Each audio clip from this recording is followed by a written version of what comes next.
Hello, I'm Hey, Dani, and Dani. that's Hannah, and we're on this episode of Sweet Chats and Salty Snacks. We're employee owners at ProAct, just trying to learn more about other ESOPs and see what's going on. It's a little different this month because somebody went ahead and got sick on us.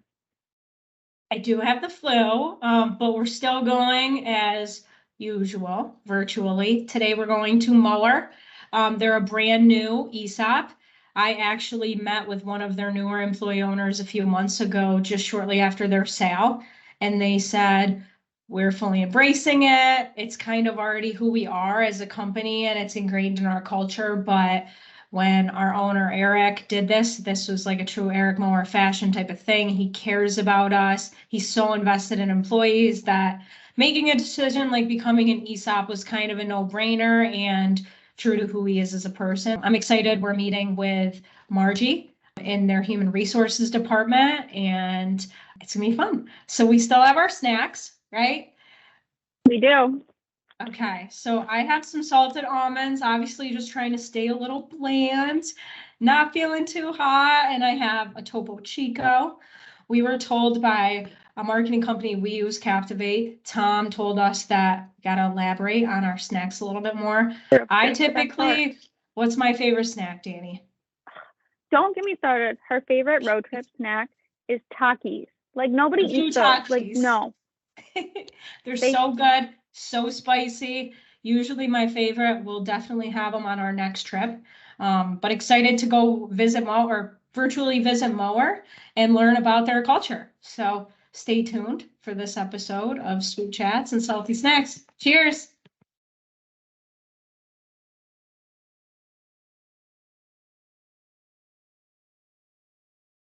All right, we're back. We didn't go anywhere, but we're back. Uh, we just met with Margie in Human Resources at Mower Agency. She talked about their transition, their culture. She was so sweet. She was so excited to become an ESOP. She went over some of the changes that they're making as an organization and how people are taking it. So, Dani, I'll let you start. Tell me what your thoughts were. Yeah, Margie was fantastic. She told us about how excited everyone was, and they're still kind of in that discovery phase of really learning what employee ownership means to their individual company, which is something that I think a lot of new ESOPs kind of have to figure out for themselves. But they already hit the ground running with some great events. They have employees in over 10 locations, but once a month to really get everyone together and on the same page and create that employee ownership culture from the get-go. They are having a mandatory event where if they're all virtual, they rent a space and they just get together and they brainstorm. There's a theme for each one. So for Employee Ownership Month, it was ESOP, quite obviously. Really awesome to hear that they had so much momentum right from the get-go. Yeah, it is really exciting that it was like part of their culture beforehand and who they are and how they operate as a company. Really cool that right off the bat they said, you have a voice, let's hear it.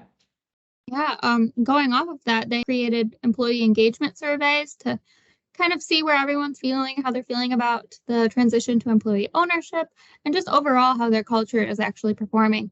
And they plan on doing it every year. They're really excited to see what it looks like a year after, actually having some more educational time with learning what an ESOP actually will do for each employee. Um, I think that's fantastic. I mean, that's the only way to really listen to your employees if you're not on the ground level, and you can't always be. So top down leadership is really showing that their employees matter. Their employees are owners now. And yeah, it is pretty neat. They just at the Vegas ESOP Association conference, they had Michael C. Bush as a speaker, and he was a keynote, and he said, how do you know what's going on in your organization if you're not surveying people? So I know that at KPH, we do that. We just had our employee engagement survey a few months ago. They're way ahead of the curve, and I'm excited to see them engage at events and conferences and kind of see them be part of the ESOP community. So really fun. Different vlog, of course, but really fun experience. And she was so sweet, and I'm excited to see how they grow and get together with them soon because they're so close. absolutely.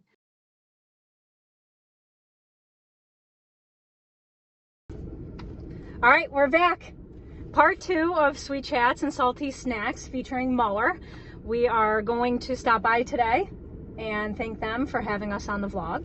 Yep, she's healthy, and so we're back together. I've got some swag here, and we're ready to drop it off. All right, stay tuned. All right, we're here at Mower. We got some Blazing Confused donuts, so we're gonna go bring them and say thanks for hosting our vlog. Yeah.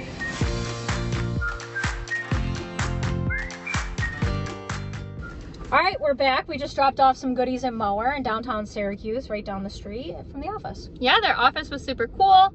We dropped it off with their staff, and they seemed really appreciative, and it was such a great office environment. But Yeah, super cute. we're excited to see what'll come in the next year ahead, and hopefully connect back with them and see some more of what's going on as their ESOP progresses. Yeah, stay tuned for all of our videos in 2023. We're going to be doing one every month, visiting different ESOPs, and we have some really exciting ones to start off the new year. So stay tuned, and if you ever want to be featured in our vlog, reach out to us.